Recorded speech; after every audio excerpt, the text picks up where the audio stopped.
Hello everyone, welcome to another episode of TC Talk, back today with another video. And in today's video, I wanted to go over the Proquest metagame as well as the Calling Indianapolis, kind of give my thoughts on the meta, talk about like the battle Hardened that's going on today as well, and just kind of give like overall thoughts on how it's going. So if you like this kind of content, please, if you like, comment, subscribe, join the Discord down below if you want to, whether you're a ninja player or not, assassin, ranger, doesn't matter. We have all types of players in there, a little over like 330 people in the Discord now. It's pretty nuts. But yeah, join if you want to, and we'll get right into it. Also, if I look different, yeah, I cut my hair, I shaved my face, so you might not recognize the person that's talking if you are a normal subscriber of the channel. Anyway, we'll get right into it. So I aggregated all of the data from all 3 weeks of Proquest season. I've been doing it week by week. I think I did a week 2 metagame analysis like a week or two ago. And so I have like week 1 here, week 2, week 3, and then I have the Calling in Indianapolis in kind of like a shorter form. So kind of looking at the whole Proquest season right before the bans. Obviously, some of the bans have taken place, and we'll talk about that.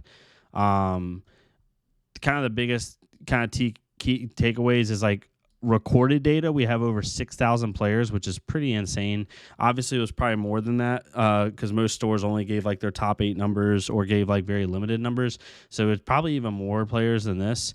Some players might have like signed up for multiple events, but overall, just the fact that we see this number is pretty crazy. 2,300 players in top 8. It kind of gives you an idea, right? Like that number is pretty holistic. Like some people might have only recorded their top 4. But I'm pretty sure most stores had to record their top 8. We had 333 winners. So 333 events fired off minimum, which around the world over the course of 3 weeks, which is unreal. It's really good to see where the game is going and things of that nature. So it's really nice to see that. Over the course of the entire Proquest season, we had some notables, right? Like Dash made up 10% of the meta, Dromai made up 10%, Phi made up 15% of the meta, Icelander at 10%, and Oldheim at 9%. Those are kind of like the key players. So we have 4 heroes here making up over 10% of the meta, which is really nice to see. And Oldheim didn't even hit 10% of the meta. So as dominating as Oldheim was in wins, he wasn't even in top 4 of meta representation over all of Proquest season. He was 5th, which is really interesting to see. Icelander even had more meta representation, and Dromai and Dash. So, and Phi. So, like, how does that translate to top 8s? Well, it kind of changes, right? So, Phi making up 15% of the meta also made up 18% of top 8s, which is pretty nuts, right? Nearly 1 in every 5 Phis near 1 in every 5 slots in top 8 was a Phi, almost, right? 1 in every 6 pretty much. So, that's pretty crazy. Icelander making up 13% and Oldheim making up 12%. So like minus like point percentages because that doesn't matter as much. Basically, 3 heroes made up 43% of top 8s, with Icelander, Phi, and Oldheim made up 43% of the top 8 meta, which is pretty crazy. If you basically add in Dromai into there, 53% of the meta or 54% was 4 heroes. Whether that's good or bad, really, I don't think it's really that big a deal. There's always going to be top decks in the format, right? Like, you can't expect to have 8 different heroes in the top 8 at all times. And regardless of how annoying Oldheim might have been for some people, and me, like, specifically, right, it's still is good to see that, we had arguably, right, 1, 2, 3, 4, 5, 6, 7, 8, 9 heroes have over 5% of top 8 percentage, which is really nice. Like, we only basically had like 3 or 4 heroes, Bolton, Levia, Azalea, and Arachne, that made up less than 1% or about 1% of the meta in top 8. So every hero in the game that's playable got top 8, or every hero that's playable and has played in CC got top 8. Which is really good to see for the game. No one got shimped out on getting top 8s. The least amount of top 8s was Levia at 9. Azalea had 13. Arachne had 14. And then the next highest, like, it goes up even from there. So even like Katsu had 33 top 8s, which is really awesome to see. So regardless that there is a little bit of bottleneck at the top 8 meta was pretty consistent.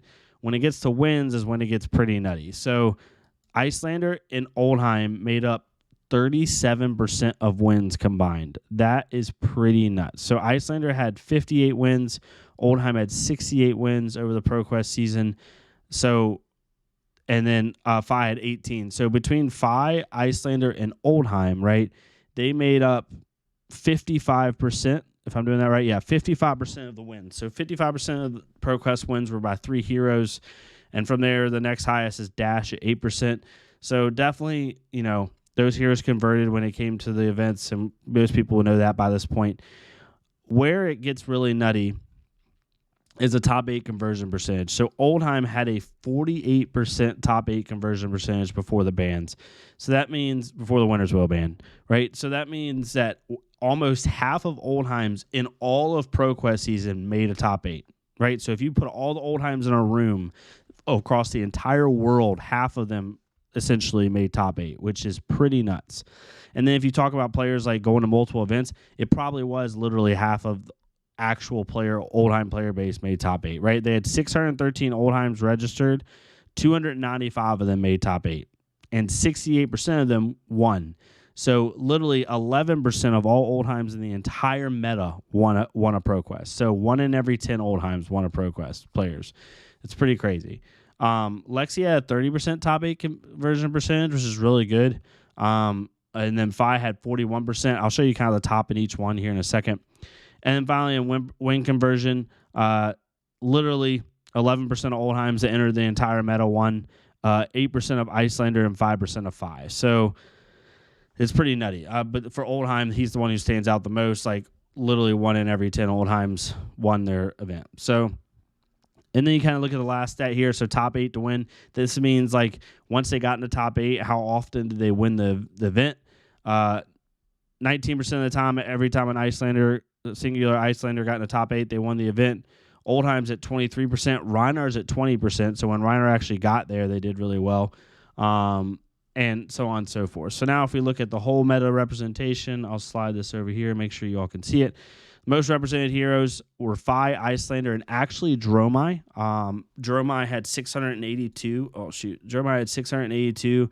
Oldheim had 613. So Dromai was actually the 3rd most represented hero in the meta, which is pretty surprising considering that she only got 20 wins. I mean, she wasn't even first, second, third, fourth. She was 5th in wins, being 3rd overall represented in the meta, which is pretty crazy to think about.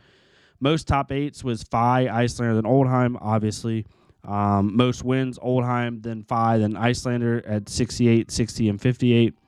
All this is kind of like everybody knew this was a thing. But I don't think people expected to be Dromai to be the 3rd most represented in the meta. And then finally, best top 8 conversion percentage, like who got in the top 8 the most. Oldheim at 48%, Icelander at 44%, and Fi at 41%. So all 3 of these heroes had over a 40% conversion rate in the top 8, which is pretty nuts, right? 1 in every 2 Oldheim made top 8 in the entire meta. Basically 2 out of every 5 Icelanders made top 8, and 2 out of every 5 made top 8. When you get top 8 to win percentage, Oldheim was first, Fi was second, or Reinhardt was second, and Fi was 3rd. So that's kind of how the Proquest season went, right? And then we're kind of going to talk about the calling Indy, right? So we had the bans, which we talked about before, with Amulet of Ice, Hypothermia, Winter's Wail, Belittle. Some people were really seeing like what was going to happen. My personal thought was I thought Fi was going to be insane. Belittle not having Belittle in the deck does hurt Fi, but I also think like it doesn't hurt him insanely, and as long as he can kind of dodge Icelanders, then like he's in good shape. And even Icelander got a little bit of a nerf too. But if we look at the Call in Indy, which was really the first event post bans, on how things affected, we see a big shift, right? So a lot of people went back to Briar, even back to Dash. Dash got pretty good representation. I personally think that Fi is still in a really good place. I think a lot of people just jumped back to Briar once Hypothermia went away, and also they just thought Briar was going to be great again. And Briar was really good, but not quite. She didn't convert quite to the top 8 that people thought she was going to convert. But Briar was the most represented hero at 79 players, then Dromai, then Fi. So as you can see, aggro, and Dromai's kind of like can be different things, but a lot of people were playing her in like the fast-paced version. Dash, Bravo, Dorinthia, Lexi. Oldheim only had 30 in the representation, and Icelander had 26. So let's talk about this for a second. Oldhim and Icelander combined only made up 11% of the meta, but they made up 7 out of the 8 top 8 spots. And we'll get to that in a second. So as you can see, Briar at 16% of the day one meta, Jeremiah at 11, Dash and Fi at 10. So we had 4 heroes with over 10% of meta representation overall. Kind of going into day 2, as you can see, day 1 it was Briar, Jeremiah, Fi, then Dash. And as you get into day 2, right, like if I do some Excel magic here for a second, right, and we sort this range by column D, Z to A. I hate doing this in public because I always think I'm going to mess it up. Okay, cool. We did it. So day 2, right, Briar still is number 1. Fi is number 2. Icelander moves up to number 3. So Icelander, if you remember just now, she's number 3rd most represented day 2 hero. Oldheim's number 4th. So if we back this up, Icelander was Oldheim was the 10th or 8th. 1, 2, 3, 4, 5, 6, 7, 8th most represented hero day 1. Icelander was the 10th. So they were 8 and 10 respectively. And then when you switch it to day 2, they're now 3rd and 4th. Their conversion rate was insane. Icelander literally had a 50% day 2 conversion rate. Oldhim had a 40%. So the bans, at least short term, maybe didn't do a whole ton. At least, obviously, we got to wait. We got to see what happens with future events. But first event, nothing much changed. Briar had 34% conversion rate day 2, still really good. Fi at 26. Lexi and Jeremiah were at 26 as well. And then Azalea technically was 40, but that's just because 2 out of 5 Azaleas made it, including Levi. And then we look at top 32, right? So if we do this one more time, and we'll do it if it wants to listen to me, by G, we'll sort our data range here just to make it easy. G, Z to A, sort. Okay, so now it's sorted by top 32. So the most top 32s were Briar and Oldhim. So Oldhim had 8 top 32 players out of 30 total Oldheims. So literally about 30% of Oldheims made top 32 in the entire event. So that's pretty crazy. Icelander was like 1 in 5 pretty much. So like 20% of Icelanders made top 32, which is pretty nuts. But most of our top 32 was represented by these. So we had, 1, 2, 3, 4, 5, 6, 7, 8 heroes in top 32. Which is pretty good, about half of the representation. You want maybe a little bit more, maybe 10, 11 heroes, but 8 overall, that's like 3 per hero. It's not too bad. Almost like 4 per hero. Yep, 4 per hero on average. So notable ones that didn't make in the top 32 were Dorinthia and Rhinar, right? So Dorinthia made up 9% of the day 1 meta, which was basically 5th. 42 total players, not one made top 32. Rhinar had 30 total players, not one made top 32. And Bravo is the biggest surprise of all. Bravo had 42 in the entire representation, which if we go back to like total rep, so Bravo was the 5th most represented deck in the entire event. And only one of them made day 2, and none of them made top 32. So it went literally 1 out of 42 players made top day 2. So that's pretty crazy to think about. I think that's kind of like the biggest like disappointment is Bravo. There was a Bravo doing really good in the Battle Hardened this past weekend, so we'll kind of talk about that when it finishes and commences. But that was pretty crazy to see a Bravo winning against an Oldhim. So that was a big one. And then Dorinthia and Rhinar were kind of the other surprises. Fi was also a disappointment. Only, basically day 2 conversion. Fi had 26 day 2 conversion, which isn't bad, but considering he had 50 people registered Fi and only 2 made top 32. So a 1 in 25, so 4% top 32 conversion, and then none in top 8. That was kind of the biggest one. But I also think people switching to Briar, a lot of the top players, even like Daniel Rutkowski, who's like one of the best fire players in the world, he switched to Briar. Going into this event. So a lot of top players went to Briar, which kind of changed things. And then finally going to top 8, it was dominated by Ice. And most people know this by now. 5 Oldhim, 2 Icelander, 1 Briar, and no one else. So 3 heroes in top 8. Lexi, even though she had 3 in top 32, couldn't crack the top 8. Dash had 3 in top 32, couldn't crack the top 8. And Levi, honestly, was probably like 1 game away from maybe getting Azalea in top 8, which would have been kind of cool to see. But overall, kind of like the final thoughts are, at least short term, not a whole ton has changed. I think people are trying different things. I think right now the challenge against Oldheim is that a lot of people are going to be running, like, not a lot, but some people are going to be running like the healing balm, like, I'm just going to deck you out build. They're not really playing to kill you. They're playing for you to kill yourself.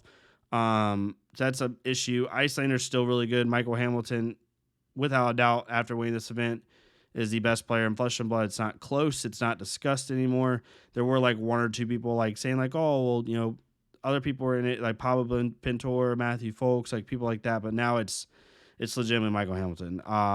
It's not close. So really good congrats on him. He is just terrorizing. I mean, that man literally has 600 living legend points on his own by himself. So that's pretty crazy to think about. But like, where's the meta go from here? I do think people are going to try to do different stuff. I would like to see more Dash come into the meta with Hypo being gone. You're going to see more Lexi. Outsiders might bring Assassin up, maybe even Ninja. Might see more Katsu. We'll have to kind of see what kind of happens with this.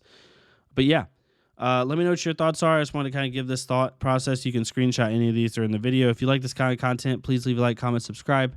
If not me, it's totally fine. Go into our Fleshbug creator, leave a like, comment, subscribe on their stuff so we can get more people seeing this game. And yeah, I'll see y'all next time on TC Talk. Thank y'all so much.